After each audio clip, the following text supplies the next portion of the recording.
Hi everyone. Thank you for joining our online webinar. And today we have, can you see, everybody see my screen?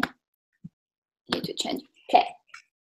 Today we have Andrey Simonov to give us a talk about demand for unbiased news. It's a new kind of research in marketing.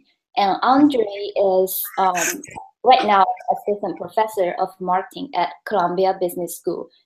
He just started a new position in fall 2017. He got his Ph.D. in Quantitative Marketing at Chicago Booth School of Business.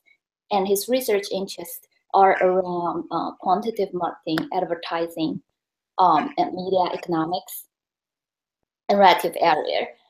If just some housekeeping before we get started, if you are interested in our previous workshop, you can go to scientistcafe.com. There is a list of online talks we had before.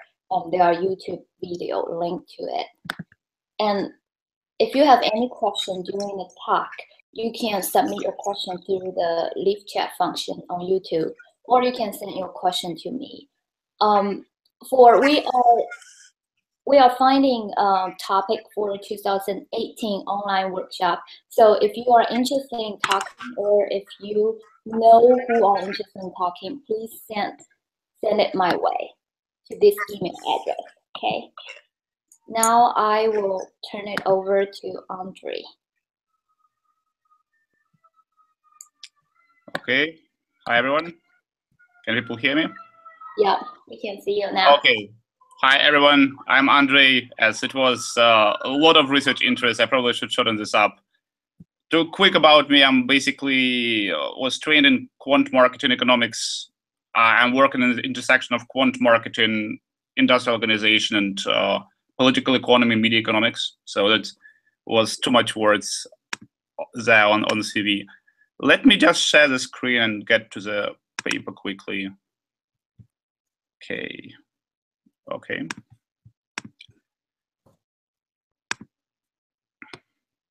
Okay, can you hear me and see the slides? Yep. Okay, thanks. We can.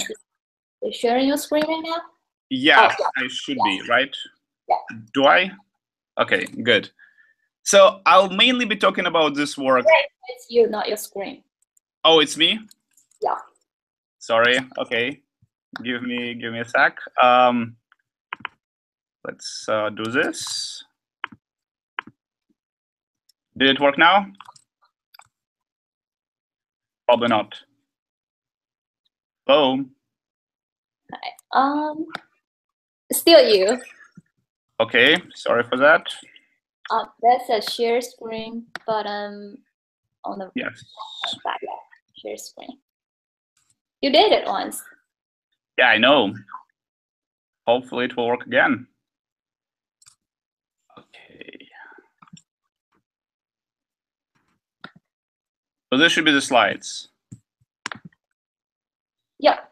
And then hopefully I can enter a slideshow and they'll stay the slides, right? No. Yep. It's right now you switch back to you. Okay. I'll just show the slide like this. Sorry for this delays. Let me just share the screen and I'll try to get everything. Yep, now okay. It works. Now it works? Yeah. See if I can. Yeah, okay, let's just do it like this. Okay, so I'll talk mainly about this work. It's demand. Its title is "Demand for Unbiased News: Government Control in Online News Markets." I'm happy to talk more about kind of this area of bias in the news, about how supply and demand interact here. So to start, I'll start talking about this project, and then at some point I can, if there is some questions, I can always elaborate more on what I mean. So to start off, let me quickly explain what I mean by media bias and this unbiased or biased news here. And to give a motivating example, here is two articles which happened, I think, sometime around end of 2016, beginning of 2017, which have to do with a big topic in 2017 news cycle, which was potential Russian hacking of US elections. And this is the moment when this news only started to get quite big. So article on the left comes from BBC, a website, and the title there goes, US election hacking, Putin sought to help Trump. Article on the right comes from a website called rt.com, and the news title it's about more or less the same news event, but the news title goes as report on Russian hacking offers disclaimers, barely mentions Russia. So it's example, so this article's a bit different moment, but the bottom line is they both relate to the same event which happened in the universe, when there is now some evidence or like some discussion of, well, did Russia hack US elections? But these two different news outlets have very different take on what this news mean and how to interpret them. So when we'll talk about media bias throughout this work, we'll talk about difference in the media coverage in something like this manner. And we'll later distinguish between different types of this media bias. But the bias, so we'll think about it as there is no really biased and unbiased sources, although sometimes we'll think about control as a biased source. Well, let's think about bias more as the difference in this coverage. So with this in mind, to jump to exactly what we're trying to do in this paper is we'll focus particularly on Russian online news market in Russia. An interesting feature of this market is, as you can imagine, it has some government control. So government will try to influence news coverage from some news outlets in this market. At the same time, another interesting feature is, while there is not only controlled outlet in this market, it's also a bunch of independent news outlets. And the market share of controlled outlets is only around 30%. So at every point of time, people can decide where do they get their news coverage. A stylized fact in this market is people still go to controlled media a lot. Even though they have this independent option available, they decide to go to controlled media and read the news from there. Which brings us to kind of the main question in this paper, and the main thing we'll try to discuss today is, so what drives this demand for controlled media? Because there is two potential families of explanation of what might be going on. On the one hand, there is, and at this stage, I can briefly talk about the literature which underlies this kind of demand and supply in this market. So there's two types of explanation. One is this bias in the news can come from demand side. So it's not that news outlets prefer to cover news this way. They do it because their readers want to see the news this way. And it might be for the reasons of people have confirmation bias. So it's like, if I'm Republican, I would want to go to Fox News more. If I'm Democrat, I want to go to Huffington Post more. It might be for other reasons, like I just want to know different diverse points of view. But the general framework is it's because of demand. And in this case, maybe this bias in Russian news market, where there is this government control, maybe it comes from demand side. Maybe people actually prefer to see news which are pro-government. Like, if I support Putin, I want to see the news that he's a great guy. A second family of explanation comes from more like supply side, so to say. So it just says, well, people don't like this bias, but government still wants to include it because they hope to persuade people that their position is right, or persuade them to do something, to do some actions like re-elect Putin for the next term, or do some action which benefits the current government. And maybe in this case, people don't like the coverage of the news outlet on ideological topics and don't like this ideological slant, but they prefer some other attributes of controlled media. Maybe they have high quality, they have strong brand. In general, government spends a lot of money on this outlet, so all this support this idea that they are somewhat superior to other news outlets. And they don't like the slant and the coverage, but they still decide to go it because of quality and coverage on other news topics. Okay, so these are two families of explanations we'll try to disentangle here. And in case if consumer preference in this market are heterogeneous, meaning that maybe some people prefer government bias and some people don't like it, a more quantitative question will be which fraction of consumers have their preference, ideological views aligned with the government. In other words, which fraction of consumers prefer and don't prefer this bias, which then will help us to assess, is it government actually put some binding constraint on the news outlets, or it just exactly what people demand? And secondary question, as we touched a bit before on this kind of different types of where demand for bias comes from, we'll also try to test what is, if there is some demand for bias, what is the source of this demand for bias? One source which traditionally covered a lot in the literature, and when I say literature, it's empirical literature is mainly for the last decade, so it's very recent kind of stream of literature. One is people prefer like-minded news, which is confirmation bias, which we discussed. Second story is, well, people might want to read controlled media even though they don't support controlled media. They just might value knowing what the government has to say, which literature calls conscientious news consumers, people who try to figure out what actually is going on. And finally, maybe people don't really try to update their beliefs. Maybe the only thing which goes on there is people get some level of entertainment. So I just want to click on more slanted news because they're extremely emotional. I don't really care which side. I don't really try to learn anything. I just want to see a lot of kind of this I view news as some movie or as some TV show. So this is our secondary question we'll try to answer. Okay. Any questions at this stage before I move to how exactly we try to get there? No, I don't see any questions so far. Okay, that's great. So if anything comes up, let me know. So okay, let's move on to how we try to answer this question in the paper. We'll continue proceeding 4 steps, and we'll spend a bit more time in this talk on some of the steps. So I'll just explain in a second. So first we start with collecting 2 new data sets. First, we'll collect 2 years of publication records for more or less all big online news outlets which publish in Russian. Second, we'll collect 1.5 years of browsing records. And in these browsing records, we'll be able to observe consumption of news outlets. So we'll have individual level panels of consuming making clicks. And from this, we'll be able to extract when do they go to which news outlet over time. Now, we'll use the first data set of publication records to find what this government control means and what are the sensitive news for the government. So for that, we'll take the publication records and we'll know ex ante which outlets are controlled and which outlets are independent. So from this, we'll try to compare their publications and try to find what's the difference, and we'll think about different types of bias. One will be censorship, a different one will be propaganda. So on the censorship side, we'll think, what are the topics which all controlled outlets emit, but all independent ones talk about? On propaganda side, we'll look, what are the words, what is the language that all controlled outlets don't use and all independent outlets don't use? Okay? How do you get the list of words that can describe these 2 apart?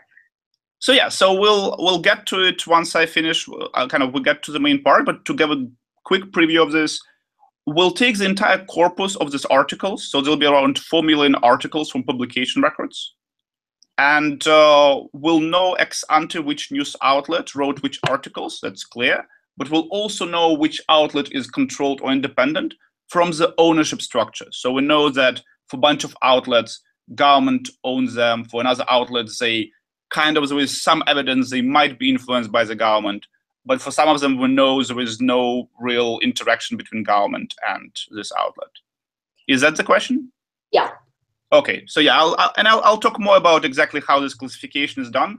What we're trying to do now is extremely simple, and it just tries to complete the goal we need for this paper. And I think as I go along with the talk, I'll try to emphasize places where we were trying to cut corners to get to the results, but where I think there's more work to be done to do to describe this, how control happens more carefully. So I'll get to that. Okay, so by doing this classification, we find which news governments censor and which news governments slant. So we find the sensitive news. And then we can say how much each news outlet and how each news outlet writes about these topics. But also we can see how much sensitive news happened over time. So some days there'll be a lot of articles which will be about sensitive topics. On some days, there'll be no articles which will be on sensitive topics. This variation in the data will help us in our third step, where we'll try to build and estimate a demand model for news and for news outlets and their coverage. In this model, we'll basically try to disentangle two types of consumer preferences. One are persistent preferences. So these are preference for quality, preference for brand, preference for anything which doesn't change about the news outlet over time. Different preference is preference for coverage of these news outlets. And the way we'll disentangle this is using this observation that on the day when there is no sensitive news which happened in the universe, and there is nothing really to censor or to bias for the government news outlets when they report the news topics, the ideological positions don't really matter, because all news basically are not sensitive. So there is no opposition leaders doing something, there is no Ukraine crisis breaking out. So on these days, when people decide where to consume the news from, they'll make their decisions primarily using their persistent preference for the news outlets. So by seeing consumption on these days from our browsing records, we're able to say, on these days when nothing happened, do you prefer independent outlet or controlled outlet? If you prefer controlled, well, probably its quality is high. Now it changes on the day when something sensitive happens. So now imagine there is war which breaks out in Ukraine, and all controlled outlets start to discuss this news with some propaganda. All independent outlets are more neutral in how they describe it. Now we can see how consumption of people change. So do you go more to controlled media on these days, which mean you prefer controlled coverage? Or you go more to independent media on this day, which means you prefer the independent coverage and you dislike control? Or maybe if you consume multiple news outlets on this day, you tend to go to more diverse news sources than you did usually, which will mean that you try to sample these different opinions from different sides, so you're kind of this conscientious news consumer. That's how identification will work in our model. So finally, the last step will describe the results and run some counterfactuals. And so our primary question is, well, what drives this media slant, and which percent of population has aligned preferences with the government? But then we can talk, once we estimate consumer preferences, we can talk about more fundamental things, like what will happen to market shares if we change level of government control. So in this case, we'll think about it as, what if we make controlled outlets report exactly like independent outlets on the ideological position? So in this case, we can see, will their market shares go up or will go down? And if it goes down, by how much? So how much money will government lose from this? We can also say, what happens if government control outlets have lower quality than independent outlets? This will mean, does this higher quality allow them to capture a bigger share of attention and try to persuade more people? So that's what we're doing in this. Quality of okay. How did quality? Quality. So we measure. We think when we talk about quality throughout this talk, and like we'll think about this persistent preferences. So quality is whatever doesn't happen with the news, whatever doesn't change with the news outlet over time. So, and the opposite to it will be that coverage changes over time. So when I say quality, it can be brand, it can be quality, it can be some persistent preference of consumers that he decided this is his usual website to go, etc. Okay. So the way, so when we'll change this counterfactual, changing control will be only changing the coverage, will not be changing anything about persistent preference.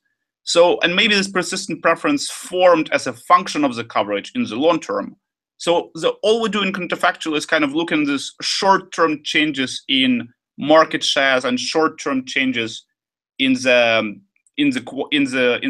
persistent preference. We don't really try to see how this persistent preference are accumulated. Okay. Yeah. Okay. So to give you a quick preview of results, so it's like we'll go through. So later on we'll go through steps 2 and 3 in more detail, what we discussed now, and I'll kind of go through results a bit more quicker because I thought that it's more interesting to discuss what's substantively what's going on in the paper. But here is a quick preview. So what do we get when we do this exercise? So short version of this is, well, on average, consumers don't like pro-government bias, so they prefer coverage of independent news outlets. and like this quality of controlled media, so meaning that they have higher persistent preference for controlled news outlets. A more nuanced version of this answer will be, well, there is a lot of heterogeneity across customers. It turns out around 60% of customers prefer the coverage of independent news outlets to controlled news outlets. If we do this counterfactual exercise where we remove control, so make controlled media report like independent media, controlled outlets would get around 17% higher market shares. What we'll do in this case is we'll try to put a monetary value on this 17% of market share. And roughly using a back of the envelope calculation, we get that these news outlets annually lose around $16 million, all of them. Which, when we think about it, turns out to be a very small price to pay compared to what is the government subsidies to news outlets in Russia, which turn out to be $1.2 billion. And this number is for 2015. So it says, basically what it says is, it says it's not that expensive for government to control news outlets in Russia. Now, is it effective what government is doing? So maybe this investment actually led to this higher quality of controlled media. Let's see what happens if we reduce quality. So higher quality of controlled news outlet allows them to have higher market shares, and their market share increased by 74.8%. So it's like if we compare to the case when it was lower quality. Another matter to think about, is it important for the government or not, is it turns out that online attention of this controlled media, so its share of consumers who read news from these outlets, increased by 50%. So online attention is, there is some work now which just emerges in political economy talking about media power. And it turns out that media power is tightly linked to online attention. So media power is, the higher media power is, the more this owner of the news outlets or government can swing the election towards his decisions. So if it's high media power, you can swing 80 to 20% election towards the guy who used to be 20%, but now he's more than 50%. If you have lower media power, you cannot really swing even 51 to 49%. And it turns out, so this higher quality increased online attention of controlled media by a lot. Finally, to this secondary question of where this demand for bias come from, it seems like only minority of consumers behave like conscientious types. So it turns out that when we estimate, do people start to go to very ideologically diverse or very ideologically similar news outlet, it seems like majority of consumers just start going to more and more similar outlets on the day with a lot of sensitive news. So it seems like they're conscientious consumers.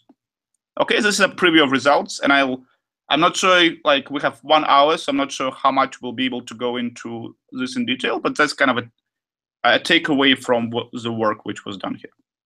Okay, so any questions at this stage? You? Oh, I don't see. Okay, cool. Yeah, so I'll probably just not pause. If there is something, just feel free to interrupt me anytime. Okay, so now let's dwell into what exactly is going on. So we'll start with the second step. We'll start with how do we find this government-sensitive news. For this, we'll use publication records. And to quickly describe it in more detail, we scrape publication records from top 48 online news outlets, which publish in Russian language. It gives us around 4 million publications, and the time period we're looking at is from April 2013 to March 2015. This data will contain information like URLs, article titles, and their text, and clearly a timestamp. We also know ex ante information on types of news outlets. So out of these 48 news outlets, 10 of them are directly owned by the government.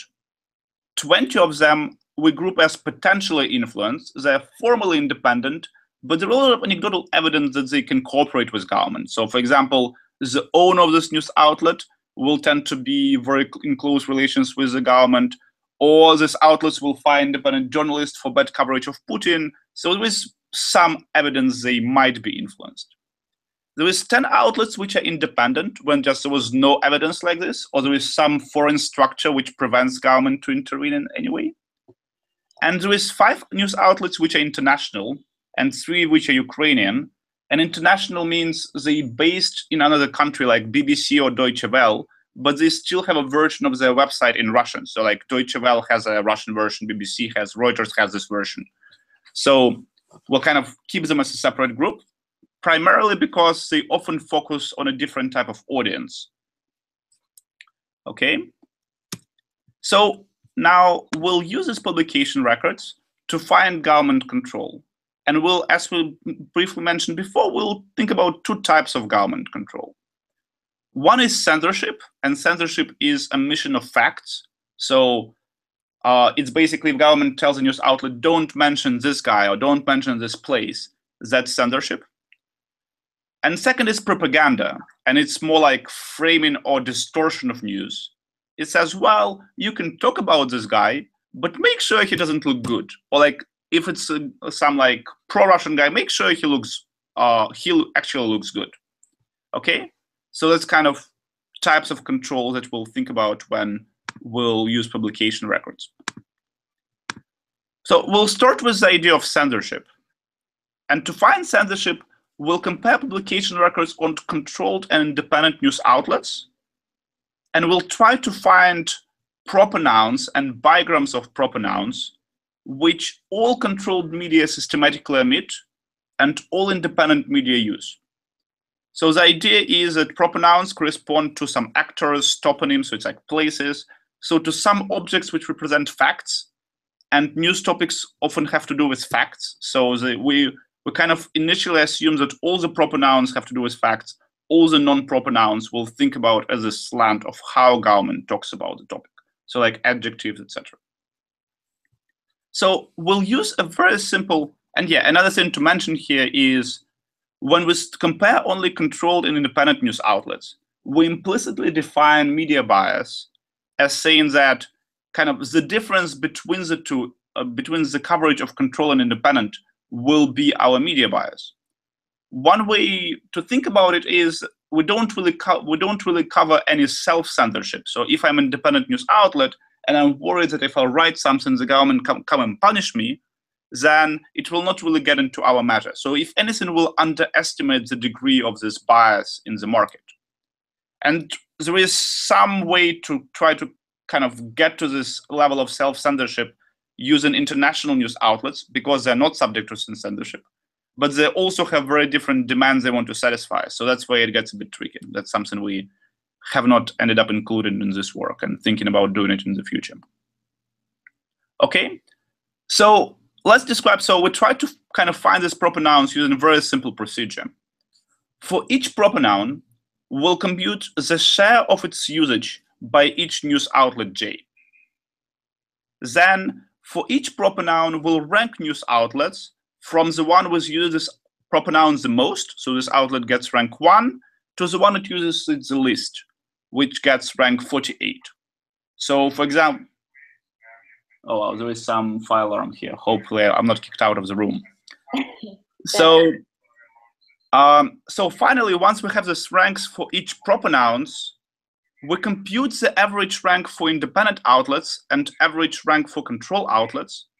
And then we'll try to find the words which all control outlets omit. So all the ranks are 41, 42, 43, etc. And all independent outlets use. So the rank are 1, 2, 3, 4, 5. So we'll have now for each proper noun, we'll have this rank difference. So then finally, to try to see if this large difference in rankings for these extreme words, which we'll find, it can occur by chance, what we'll do is we'll take the proper noun counts and randomly reassign the word counts with the identities of words and recompute the rank difference. So now it gives us, if each outlet uses words by random, what is the difference in ranks which just could occur by chance? So just to get some kind of test on at which threshold. Oh wow, I hope it doesn't really bother you guys because there is some loud noise here. Okay. There's a fire, we can let you go. No, it's okay. I don't think there is any fire. I think there is some drill. So if anything, if someone comes and grabs me, I'll have to stop this. Okay, I don't think there is fire. At least I hope there is no fire.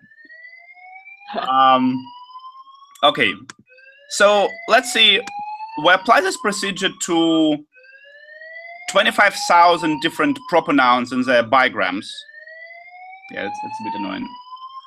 So we apply this procedure to 25,000 different proper nouns and their bigrams, and we mainly focus on most popular proper nouns, so the ones used in the corpus more than 200 times. So on this picture, distribution in blue is the rank differences based on actual corpus, and distribution in green is the rank difference based on random corpus. So words on the left of this histogram, so on the X is the rank difference between controlled and independent outlets. So this words where it's -30, it means that average rank of controlled is in around 40s and average rank of independent ones are around first 10. So the average difference is 30. And now you can see that on the left, there is longer tail for actual corpus, and the red line corresponds to the lowest random corpus result when this rank difference can occur by chance. So everything to the left of the line are basically proper nouns which systematically are emitted by the government controlled media. It turns out there is around 50 to 60 words like this. And if we look at identities of these words, in top 10 will be stuff like Putin's good buddies from his childhood, like Timchenko and Rothenberg. So it relates to corruption because now they're extremely wealthy and own news companies which tend to be a bit corrupt. It includes opposition leaders. One of them was imprisoned for 10 years. Another one is almost getting imprisoned for the last couple of years. So hopefully he's not, but they're very prominent opposition leaders.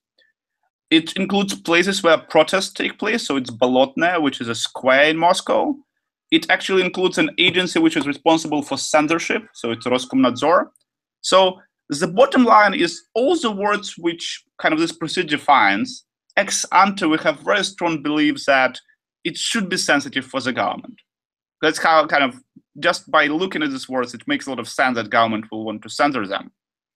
And so we'll take these words and label any articles which mention one of these at least once as articles about internal sensitive topics. So they'll talk about these actors or places which government doesn't really want to see in their news media. Okay? So now we found this internal, and we'll label this internal sensitive news. So we'll label any topic which has, any article which has one of these proper nouns, we'll label it as internal sensitive news, because most of these issues have to do with some internal issues for Russia. And so it's corruption, opposition, all the internal affairs issues. Now, we found this news using the idea of censorship. But maybe when government talks about these issues, they also have some slant in the coverage.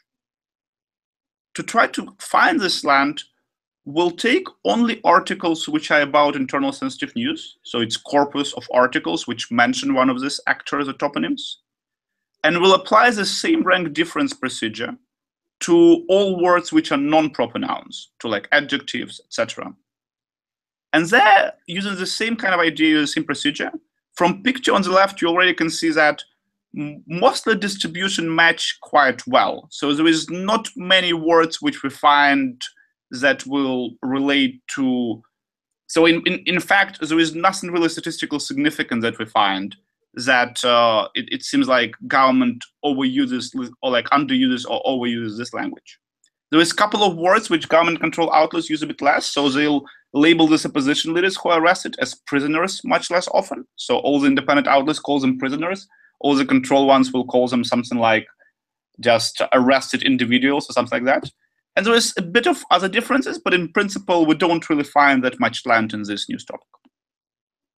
Now, so you use the outlets, different type of outlets to identify the proper noun, the words that are different across different outlets. But for article, when you take an article, it's possible that one article from government control outlet that it's not sensitive. Say it again. So it's one article from government control. So if there's one article from government controlled outlet, it's not necessary that article is sensitive. It could be that article is not sensitive. Oh yeah, yeah. So the entire idea of this trying to, so what we did here is we took a lot of these proper nouns, like 25,000 of them, and we found only a small subset of them which we deem as sensitive, right? So it turns out these articles about sensitive news topic, there'll be only like 2 to 3% of them. And so everything else and all the other articles will be not sensitive. So that's articles about sports, about culture, about all the other stuff.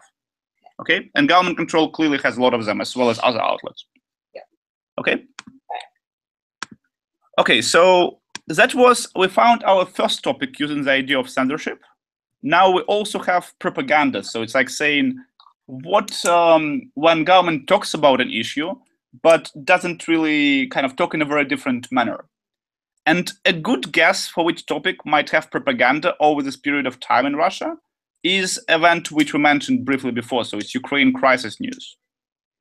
So just to give you a sense of how government control outlets cover Ukraine compared to other ones, this time series plot maps percent of articles in the news outlets coverage of red line is controlled, green is independent, and blue is influenced over time. So you can see that around beginning of 2015, there is a big spike when the Ukraine crisis starts. So all these outlets start talking about Ukraine more often. So there is higher share of articles with the word Ukraine. But then what happens is that controlled outlets start talking more about Ukraine and not less. So you can see that at some point, this red line systematically starts to be higher than reporting of independent and influenced outlets. So if anything, it's something opposite to censorship. Government doesn't try to omit news about Ukraine. It tries to talk a lot about Ukraine.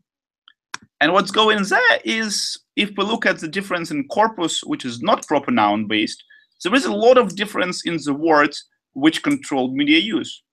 So nice thing about Ukraine crisis is we have both controlled and also Ukrainian news outlets. So we can not only find words which are systematically overused by government control, we can also find words which are systematically overused by Ukrainian news outlets. So we can think about this pro-Russia and pro-Ukraine propaganda. So now we apply the same procedure as before. We apply it only to corpus of articles which mention word Ukraine, and we compare the coverage of controlled and Ukrainian news outlets. Okay, so I'll not explain the figure because it's more or less the same as we've talked before. So words which we find to be more used by Ukrainian news outlets are annexation related to Crimea. It's stuff like Russia occupied Crimea, Russia is aggressor, people in the eastern Ukraine are separatists, and Ukraine is doing an anti-terrorist operation in the eastern Ukraine. And this is a small set of words from a very large set of non-proper nouns. So on all this distribution, you can see this blue line on the right. These words appear to be on the right-hand side, a small set of words in the histogram. Similarly, on the left of the histogram are words which controlled outlets use more. And this will be stuff like, well, Russia didn't annex Crimea, we're reunited with Crimea. Operation that Ukraine does is punitive operation, not anti-terrorist operation. And kind of the general theme of this propaganda is Ukrainians are basically fascists who try to fight, so there is the word Nazi, who try to fight Russian population in the eastern Ukraine. And this vocabulary more or less match what the fact-checking websites will say and journalists will say. And yeah, we have another file arm, I'm sorry for that. Okay, so we kind of went through this exercise, so we spent quite some time on the second step. What do we get out of this exercise? One, for Ukraine crisis news, now we can take the reporting of each outlet about Ukraine and put it on this ideological plane. So here on the x-axis is which share of articles about Ukraine of this outlet have pro-Ukraine slant. On the y is which share of articles about Ukraine has pro-Russia slant. So by construction, controlled outlets are blue ones are on the left-hand side, so have a lot of pro-Russia slant and not so much pro-Ukraine ones. All the Ukrainian ones, or green dots, are kind of the opposite on the right side. But now, one, we can position other outlets. So we can see that international outlets tend to be much more aligned with Ukrainian ones. independent ones also tend to report more about with more of pro-Ukraine slant and kind of try to be much less of pro-Russia slant, so maybe sometimes in neutral. And influenced outlets, some of them are more like independent ones, some of them are more like controlled. So this procedure allows us to pinpoint how much each of the outlets, how much ideological slant it has. So now, one last trick we'll do with this data is instead of thinking separately about pro-Russia and pro-Ukraine slant, we'll think about it as valence of slant. So is it pro-Russia or pro-Ukraine, and volume of slant. So we'll treat these news outlets we have nicer slant as just the ones in the middle, which kind of have valence is 0 and have very low volume.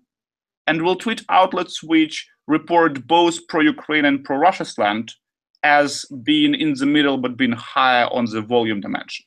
It kind of tries to, those will be inputs now to our model. Okay? So what are the takeaways from this set? So we find these two sensitive news topics, internal sensitive news and Ukraine crisis. We characterize the reporting of news outlets about sensitive news. So for each news outlet, we know what's the average share of articles they report about internal sensitive news and Ukraine crisis. And for Ukraine crisis, we also have this measures of valence of volume of slant. So like where each of these outlets on average is located. We also have a measure of what is the volume of sensitive news over time.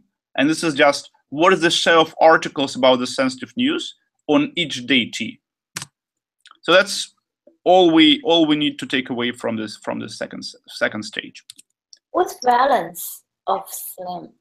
So yeah, so valence, let me just quick, so valence and volume is something we designed from when we go from this pro-Russia, pro-Ukraine slant. So valence as defined as pro-Ukraine news outlets slant minus pro-Russian slant, and volume is defined as pro-Ukraine slant plus pro-Russian slant. So there's like two small equations in the bottom. Oh. The way to think about valence is, so if I'm very pro-Russian, if I have a lot of pro-Russia slant and I have very little pro-Ukraine slant, my valence will be pro-Russian. If I'm the opposite, my valence will be pro-Ukraine. And often media economics will think about this a unidimensional difference across news outlets. That's you're either kind of Republican or you're pro-Democrat. You either use one language or another.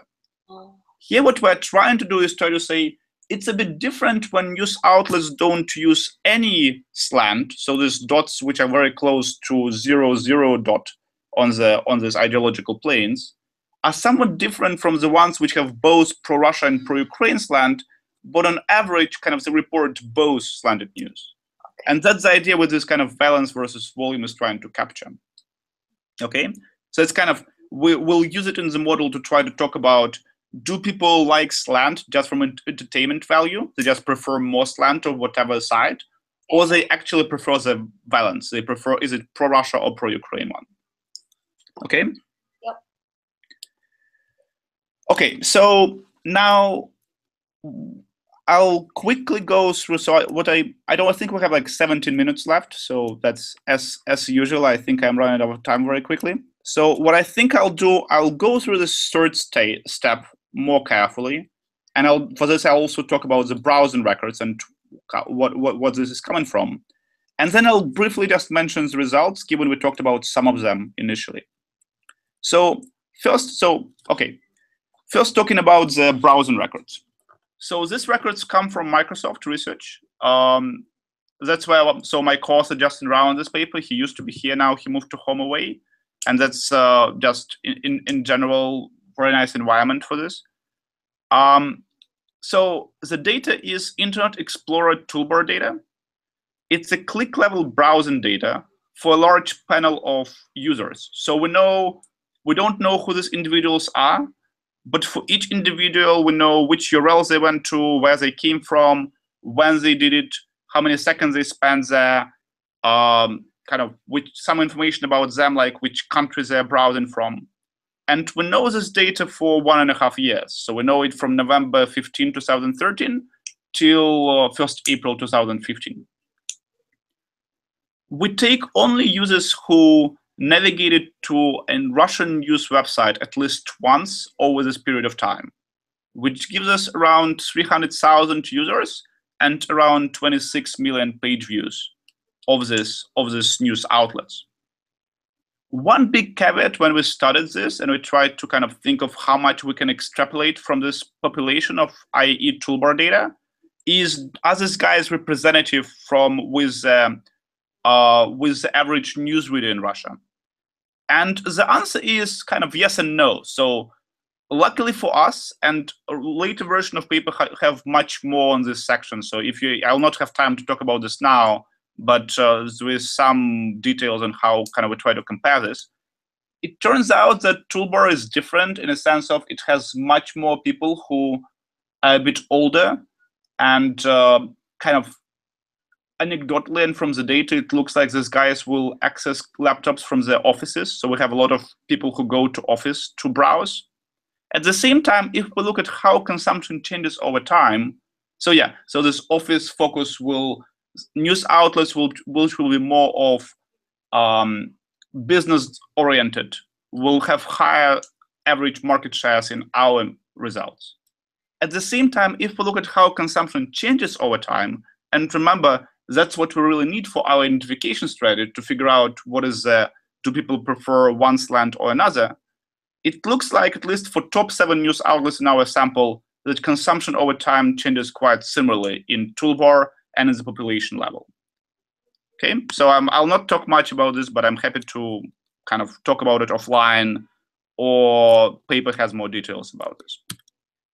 So one thing we'll focus on, we'll use this browsing data, is we'll disentangle from when people go to a news outlet. Do they just go to the main page? Do they go to a subdirectory? Do they go to some other content like video or some financial information? Or do they actually go to news articles? So we'll use the URL data which have from publication records and URL data from Internet Explorer to match which URLs are visited and which URLs actually were articles. And we'll label our news consumption only as people go into particular outlet and visiting at least one news article on day T. So we simplify this news consumption from amount of articles to this binary, did you go to at least one or not? And the primary reason is simplicity. So we'll try to keep this model very simple and interpretable. And we can do it, we want to do it because, again, variation we'll try to use is people switching from one news outlet to another from day to day. Okay, so I guess at this stage, one thing to mention is, same as in the second step, we try to classify this government control and news, and we try to get to one of the simplest methods possible. And I think there's a lot of improvement what to do on that stage. Similarly here, our demand model will be fairly straightforward. And I think there is a lot of stuff that can be done to make it more complex and more interesting. Okay. So for the reasons of time, I'll skip the discrete evidence section, and I'll get to the demand model description. So we'll think about, we'll try to build. One question, is the IE browser data available to the public? No, so it's not available to the public. It's I was in my second and third year of my PhD, I was interned for Microsoft Research. I'm doing some work on online advertisement. So it's a couple of other papers we have with Justin. And when I was here, I kind of stumbled upon this data. And then that's where this came from. So that's we started to think about this project more carefully. We started to kind of say, so we cannot use all data available. There is a subset of data which we can use for research. So that's, yeah, in general, it's not available for public, unfortunately. Okay. So yeah, so I think the best for the US media, the best data which comes to mind is ComScore data. I'm not sure if it has detailed information on which sub-URLs people visit. It might. It definitely has long panels of people for US browsing in US. So some of my colleagues use it for other reasons. Okay. Okay, so let's kind of more or less, one of the last things we'll talk now is, let's try to build a simple demand model which will capture the stuff which we want to see. And we'll try to build this model from primitives. So we'll try to think, not write some statistical equation, try to estimate, at least try to kind of stylize it to make parameters interpretable. So we'll think about consumers' preferences as one, some fixed news outlet preference. So it's alpha ij is this persistent component where this utility which I get from the outlet doesn't really change over time. People have some preference for a news topic and its reporting. So this eta I and beta. So it says some people prefer news about sports, so they'll have low eta for sensitive news. So some people prefer non-sensitive news like sports, and they have low eta for other news. Some people prefer internal sensitive news, and they'll have high eta for internal sensitive news. Then we have preference for valence and volume of slant and sensitive news, gamma I minus and gamma I plus, and minus will be valence, volume will be plus, just because of how we constructed these measures. And finally, it's preference for ideologically diversity in the news, raw. So this coefficient will try to capture, I use a person who like very diverse news on a lot of sensitive days, or very similar news a lot of sensitive days. One thing is, we don't really observe the absolute amount of news in the market. We only observe a relative amount of news. So it's like the share of news on different topics. So we'll normalize preference for non-sensitive news, eta, to 0. So our interpretation of our alpha will be consumers' utility on the days when there is no sensitive news. Okay. So here is how we use it in the demand model. So consumer I gets utility from outlet J on day T and on consumption occasion tau. So it says same day can have multiple consumption occasions. And this utility comes primarily from 3 components. First is alpha ij, that's persistent preference, as we discussed. Second component is consumer preference for internal sensitive news. So this FTIS is it's a share of internal sensitive news in the market on day T. So this is the same for all news outlets. And that's a variable we think as exogenous and which shifts the utility of consumers and which news outlets have no real control over. Eta I, as we discussed, is consumer preference for internal sensitive news. And beta I is their preference for more reporting about sensitive news. So FJIS is how much each news outlet reports about sensitive news. And that variable is normalized, mean normalized to 0, standard deviation normalized to 1. So the idea is that eta is preference consumers get from average reporting outlet which reports the average amount of sensitive news. And beta is, do I get more utility when there is more sensitive news reported? Okay. So then same works for Ukraine crisis, but Ukraine crisis news, so that's the third largest component here, it actually has other stuff. So the first 2 components are FT Ukraine times eta I Ukraine plus the share of articles, the average position. That's same as to internal sensitive news.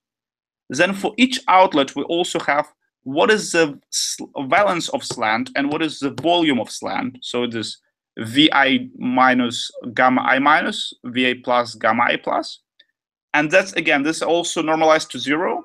And it says, if this outlet, if gamma is positive, for example, and this outlet has a lot of valence, which is pro-Ukraine, then it says that consumers have preference. So on day with a lot of Ukraine crisis news, on day when FT is positive, it's non-zero, people get more utility from news outlet with a lot of pro-Ukraine, kind of Ukraine-slanted news. So this kind of gamma minus, gamma plus gives us estimates of consumer preferences. Then the last component in this bracket is this preference for ideological diversity of the news. And that will be captured is what is the valence of slant from your current choice minus your valence of slant from your previous choice on the same day. So it's like of tau minus 1. It only for when it's second, it's defined only when it's second, third choice. So it's only indicate a function of tau more than 1. And this rho is, it's in marketing is the idea of this variety sequence. So it's like if I prefer that ideological distance is quite big, so this Vj minus V tau minus 1 minus is quite big, and rho is positive, I'm the guy who, on the day with a lot of sensitive news about Ukraine, will just start to go to this very diverse ideological websites, and vice versa. So it's rho is negative, then I'm the guy who doesn't like to go to very diverse outlets. My second, third choice, etc., will be very similar to my previous choices. Okay, so that's our basic demand model, which we'll use. Are there any questions at this stage?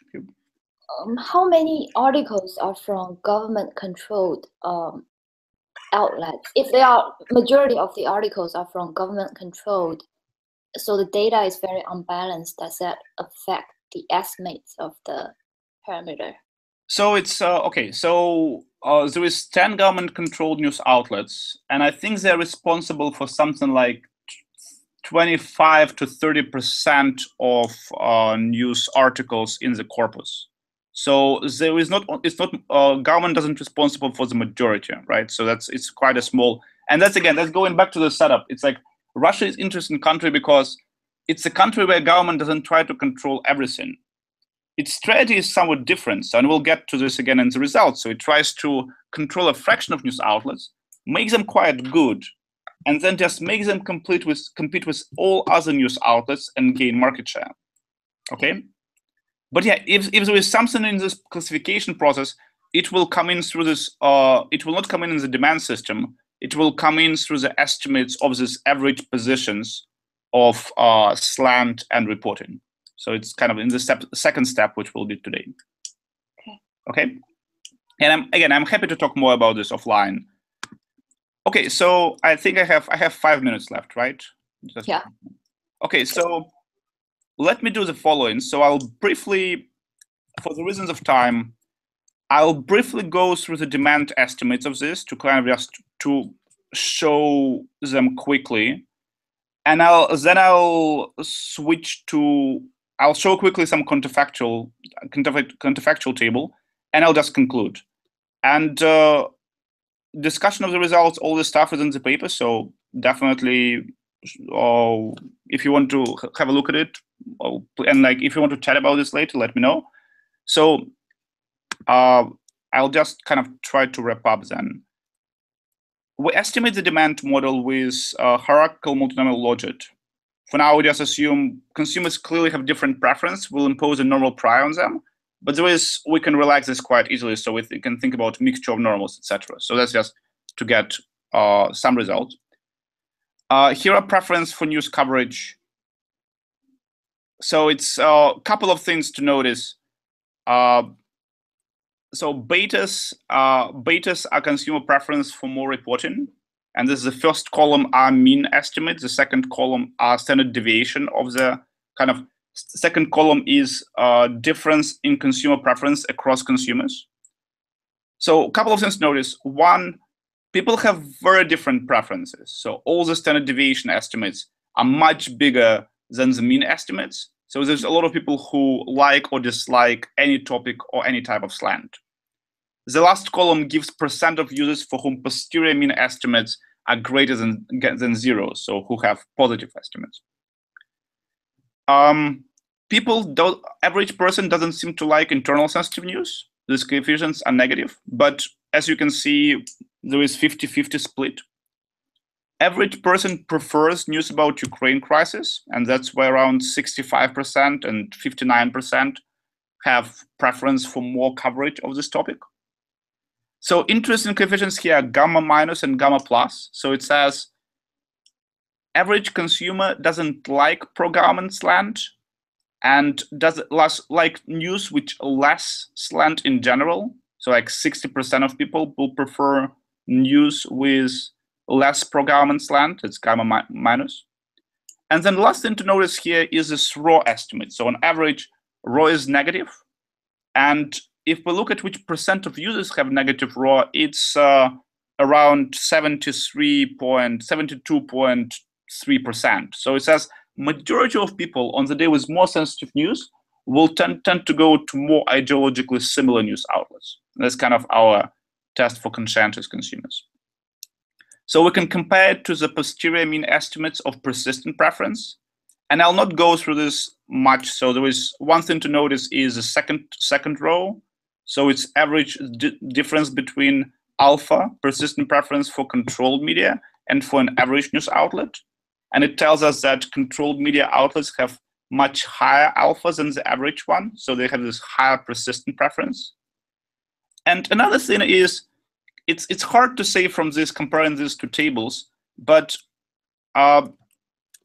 it turns out that this alpha preference for utility consumers get from quality, this persistent preference, is much higher than the utilities they get from different ideological position of the news outlets. So that's, again, I'll not go much into this, but it turns out that quality seems to be much more important indicator where you'll go to consume your news than ideological position. Okay, so I'll skip these results because we briefly discussed them initially. And last thing I want to show is, so this kind of having these estimates and what can we do with them now? Instead of just answering this initial question of, do consumers' preference seems to be aligned or misaligned with the government? The answer is, well, majority of people prefer news which have more pro-Ukraine bias, and majority of people prefer coverage, prefer quality of controlled media. So it doesn't seem that preference is that aligned. But another way to see it is just to say, what if we change the ideological position of controlled media? What if they make them report exactly like independent news outlets? Will they get higher or lower market shares? And that's what we're trying to do here. So here, this table presents simulated market shares under different levels of control and coverage. The first column is, so the first row is share of government-controlled media. It's 7.2%. Second is share of potentially influenced media. It's 10%, etc. The last one is just share of people who choose outside option. And outside option here was, we see people browsing online, but not going to any news outlet and don't consume news from anywhere. So if we make controlled media report exactly like independent media, so we keep the persistent preferences, but we make coverage, these ideological positions, valence, slant, and valence and volume of slant, and level of censorship, exactly similar to independent media, we get to column 3. So we get controlled media have now not 7.2% of the market share, but 8.48%. Some of it comes from other outlets like influenced and independent. Some of it comes from outside option. So they get this, if we move it to percent term, they get around 16.9% extra to their market share. And that's where we were trying to do this back of the envelope calculation of saying, so, and this exercise goes as, this outlet gets money mainly from display ads, and entire market of display ads in Russia is around 500 million, or like 360 million. We can, assuming that this display ads it kind of relates only to news outlets, which is already a generous assumption for them. What do these percentages mean from the kind of extra revenue for controlled media? And it turns out it's a very small amount of money, and it's much smaller than their government subsidies. So finally, another relevant counterfactual, and at this stage I'll just stop, is comparing column 1 and column 2, in which we say, what if government had the same type of coverage, but had lower persistent preference, so this lower alpha estimates? And that's where government loses a lot of its market share. Their market share decreased by 42.8%, and it really decreases amount of people who get, so it clearly decreases the amount of people who get news from the government, so it increases the attention share of the control media.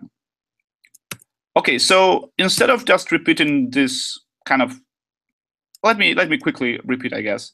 So what have we done in this work? So one, we described censorship and propaganda in this market and tried to use publication records to classify how news outlets report and how this control works. It turns out that ideological views of 60% of consumers in Russia are misaligned with pro-government bias, which implied that if there was no this government control, now currently controlled media will have 17% higher market shares.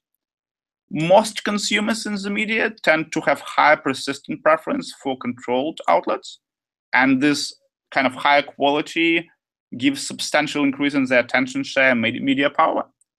And it turns out only few consumers in this market behave like conscientious consumers, like around 27.7%. One thing to keep in mind from all of this, is that these counterfactual results, as we discussed initially, apply only to the short run. So we didn't think about if we remove control, now news outlets will try to optimally reposition on some ideological plane because of the competition, and we didn't talk about how persistent preference of people will change. But still, it gives you some idea of how important is government control in this market and how expensive it is for government to control these news outlets. Okay, so yeah, at this stage, thanks for attention. And if there is any questions, I'm a bit over time, but you'll let me know. I'm happy to stick around and answer those. Thank you. There's a question asked, for the first part, have you considered to check whether one particular noun is mentioned in a positive or negative way, or it doesn't matter in this case? I guess he's asking the sentiment around that. Yeah, so it will be, I guess a version of this question is, what is the sentiment of the articles when government writes about some sensitive topic and talk about some person? Maybe there is some sentiment which is not captured by this propaganda classification stage. Maybe they systematically use some negative words next to this proper noun, but this word also appears somewhere else in the article quite often, so this algorithm will not detect it. And yeah, so we were trying to look at the sentiment differences. It didn't look like there is much stuff which we found there. But more generally, it seems like there is a lot of stuff which can be done there. So doing more kind of careful, what is the language used? And so you can think about which words co-occur with these censored proper nouns, with words which are sensitive for the government, and trying to look particularly on those. And I'm sure this will be a much more powerful way to detect this slant. Another way to think about it is this text might be different as in kind of a bag of words, but people often pay attention more to stuff which is on top of the page or at the bottom of the page. So maybe method of government control here is not to omit some topics, but just to push them very low on the page. And those people will not find them. And I have this third fire alarm for today. So yeah, so I think there is a lot of interesting work which can be done in this kind of test classifications side. And I'm happy to talk more about this again if there are some ideas. So I'm starting to work on something like this now, but there is no clear roadmap yet. For the counterfactual simulation, did you plug in the posterior mean of the parameter and just change the variable to be different value to calculate the share, or you actually do new round simulation, like a new prediction? So it's I keep the preference estimates, right? So I keep I did demand estimation. I get the preference estimates, which are this alphas, gammas, betas, and etas. And only thing I change is for control. I change the average position of controlled media about internal sensitive news. So I change FJIS bar, and I change VJ minus and VJ plus for the government control media. So for when J is in the set of government control outlets. And then I redo the simulation. So then I simulate having these preferences, having all the other locations are kept the same. So I don't estimate supply side model, and I don't really kind of estimate the supply side game which goes on. But of course, yeah, I resimulate the market shares if FTs and Vs change. Another question is, how sensitive is the data to short range changes in quality? Would persistence affect that? How much could government decrease funding and still maintain persistence? How persistence? Yeah, that's a good question. So that's something. The way we think about persistent preference here, this combination of quality, brand capital, some inertia of consumers. And I guess answering this question will be, we'll need to disentangle this. We'll need to disentangle whether this quality is coming from is this quality coming from some structure with the website, which was fixed costs, or is it just comes from very variety of like non-sensitive news reporting? So like controlled media will often report about US hockey, which none other Russian media will report about. Or is it just some inertia in consumer behavior? So if I suddenly make less topics covered, people will just keep going to controlled media, and now government can save some money. And that's it's something we don't know from these results, because so that's I was thinking about doing something of this initially. There was a couple of ideas how to identify this, but it seemed to me that the data is a bit too thin to be able to kind of separate out these different kind of sources of alpha. But yeah, it would be great to know. Any other questions from the audience? No, I don't see any question. Okay. Yep, thank you, Andrey. Yeah, thanks so much for inviting me and for kind of asking questions and listening. Can I publish the paper or send the link to people? Oh yeah, absolutely. You can just definitely. Don't know if you have already submitted or it's not allowed. No, it's not so. It's I'm still working on the paper, but you can definitely share this version. Like main results will not change. Okay. And yeah, I hope to submit it in a month, but we have a long process of reviewing. So any comments, any feedback is definitely welcome. I'll try to kind of include it. Okay. Okay. Then I will publish the link to the paper for people to read. Yep. Yep. Thank you.